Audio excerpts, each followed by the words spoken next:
Meeting the right person at the wrong time is usually what happens. And then, unfortunately, that's why a lot of relationships don't work out. But what if you met the right person at the right time? That's when preparation meets opportunity, and that's how you find true love. Welcome to my Broken the Brave podcast. I'm Donna Barnes. It's a frequent statement that luck is when preparation meets opportunity, but it's exactly the same thing in trying to find the love of your life. Because I've frequently said sometimes you meet the right person at the wrong time. And I think that's all too common. Unfortunately, you just can't even see somebody the same way if you're heartbroken over somebody else or really pining for somebody else or just really not in a good space in your life at all or just kind of a hot mess or at rock bottom, right? So if you are your best self and really truly open and ready for a relationship and you really connect with somebody who is also really ready for a relationship, that's when sparks fly, as they say. And that's when you really find the love of your life, usually.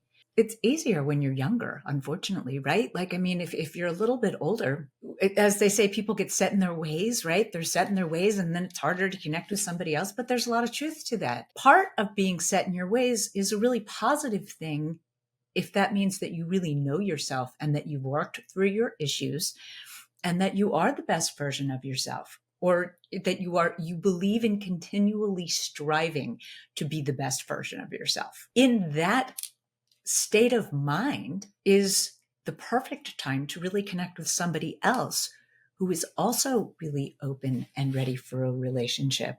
But the reason things don't usually work out is because usually one person, if not both, aren't open and ready for a relationship. They're pining for somebody else, or they're stuck in something else, or they're working through something, or they're just reinventing themselves, or whatever it is that they have going on in their life. They're really not open and ready for a relationship. So if you are truly open and ready for a relationship, try to be careful about getting involved with somebody who's just recently out of something. And that's a really good question to ask. I'm not a fan about talking about past relationships when you first meet somebody. However, the one essential question to ask is, when did your last relationship end? And if it's anywhere within the last year, really, you need to ask how long it was. And if I like asking permission, can I ask why it ended? And then gauge the behavior of your person as they're answering that question, because that's how people get hurt. Unfortunately, people aren't readily out there saying, hey, I'm still stuck on my ex, but yeah, I think you're really hot. I'd like to date you, right? I mean, it would be wonderful if everybody just wore their heart on their sleeve like that and was honest. I think it would save a lot of people a lot of heartache. But honestly, I'm not suggesting that people are being dishonest. I think, unfortunately, you don't always know how you're going to feel about something until you're in it. And sometimes people think that they're ready for another relationship until they get in one. And then they realize that they're still really hung up on the last one. Dating is really hard because it really is when preparation meets opportunity. When you meet somebody that you really connect with and that you have chemistry with and you really think could be a great relationship, but they're unavailable. They're in another relationship, or they're just in one way or another not really available. It doesn't end up becoming a great relationship. And unfortunately, that happens all too often. I mean, geez, I've been single for a long time. That's happened to me.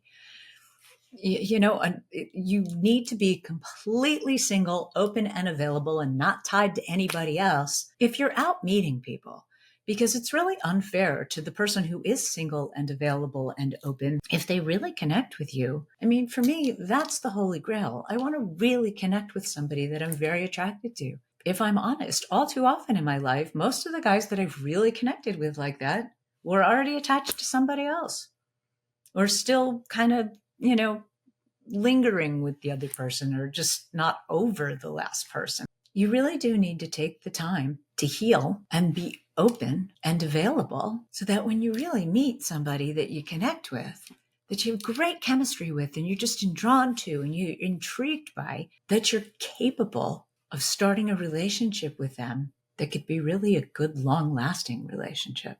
because that is the only way that relationships work, is if you are truly open and available when you connect with somebody fabulous. So if you really want a relationship, you need to do the best you can to clean out your baggage, hopefully do some self-growth work, and really be open and available to be your best self, because that's when you can really attract a really truly loving relationship.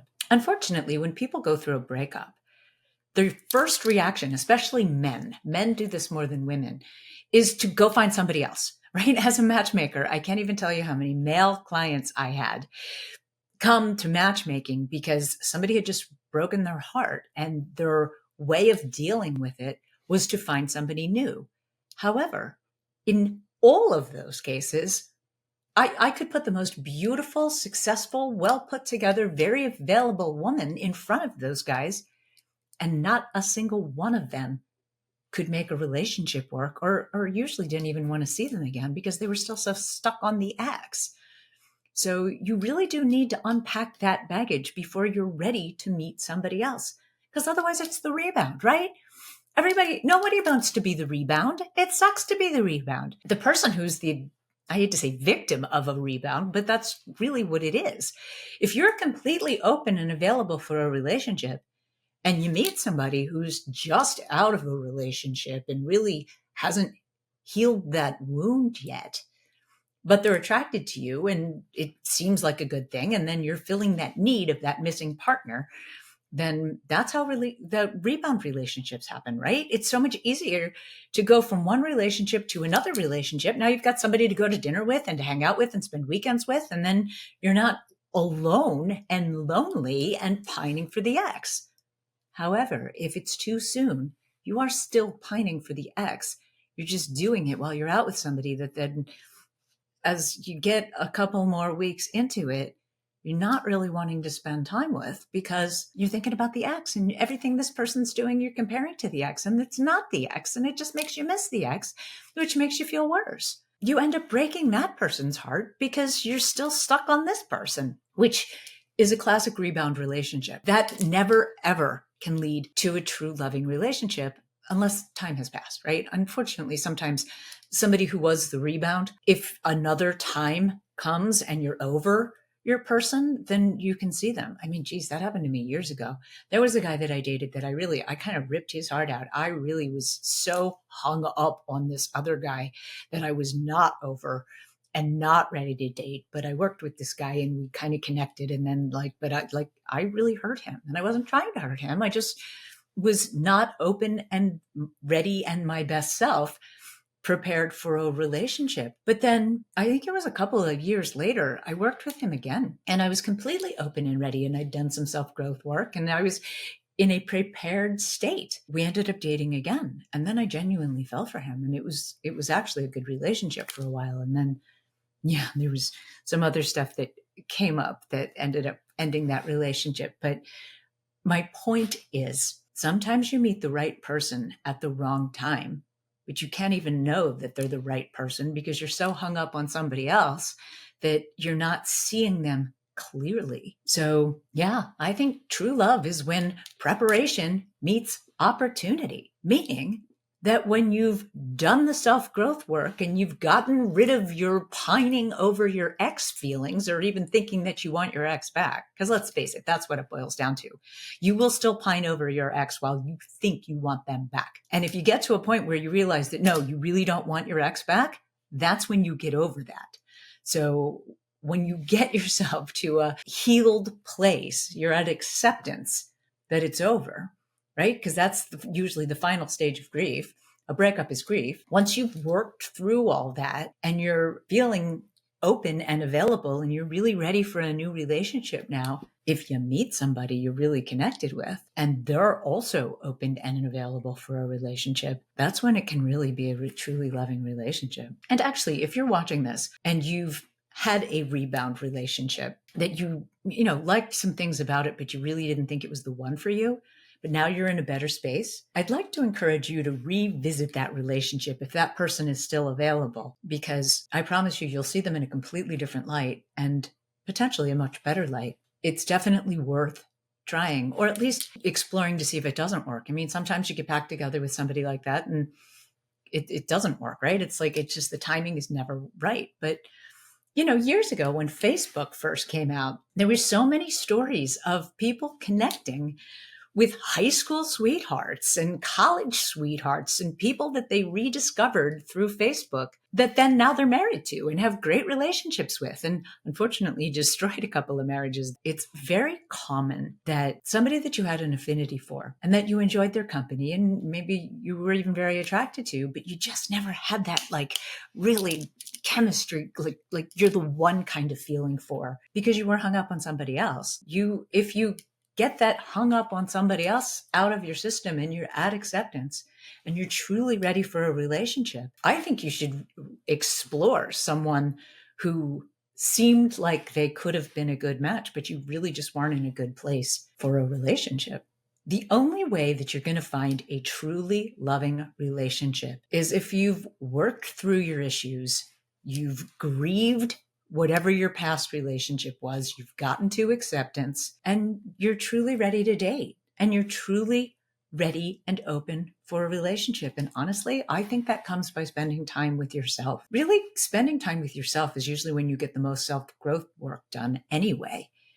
Because if you jump right from one relationship into another relationship, you're just distracting yourself, right? Like I've suggested you should have an inappropriate relationship to distract you, right? But that should be very short-lived, just like, a few weeks, maybe a month at the most, right? Just to kind of break that bond that your ex was the last person, right? I think it's really healthy to spend several months, at least really 6 months by yourself before you get into another relationship. Because if you are truly open and ready and available for a relationship, that's when you'll really find the love of your life, most likely, if they are also available.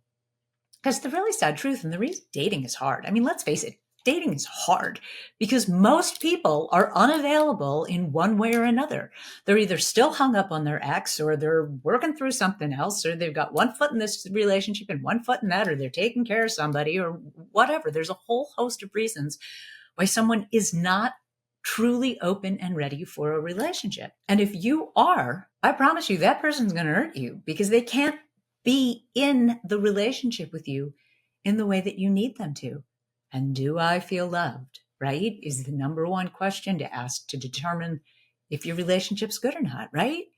At the very basis, you should feel loved in your relationship. And, it takes you a couple of months to get there. But if you do not feel loved, it's usually because your partner still loves somebody else and is bringing that baggage to your relationship. So yeah, how do you find true love? It's when preparation meets opportunity. It's when you've done the self-growth and you've cleaned out your baggage and you've spent some time by yourself to become a better version of yourself. And then you meet somebody that's really fabulous that you can truly see for who they are. And if they're also open and available, that's when you'll find a truly loving relationship.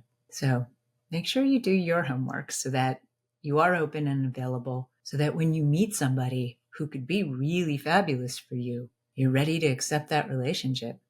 So if you've liked my video, if I've helped you at all, please hit the like button and leave me your comments. I always like hearing what you have to say, or any comments or questions that you have, and any suggestions you have for topics.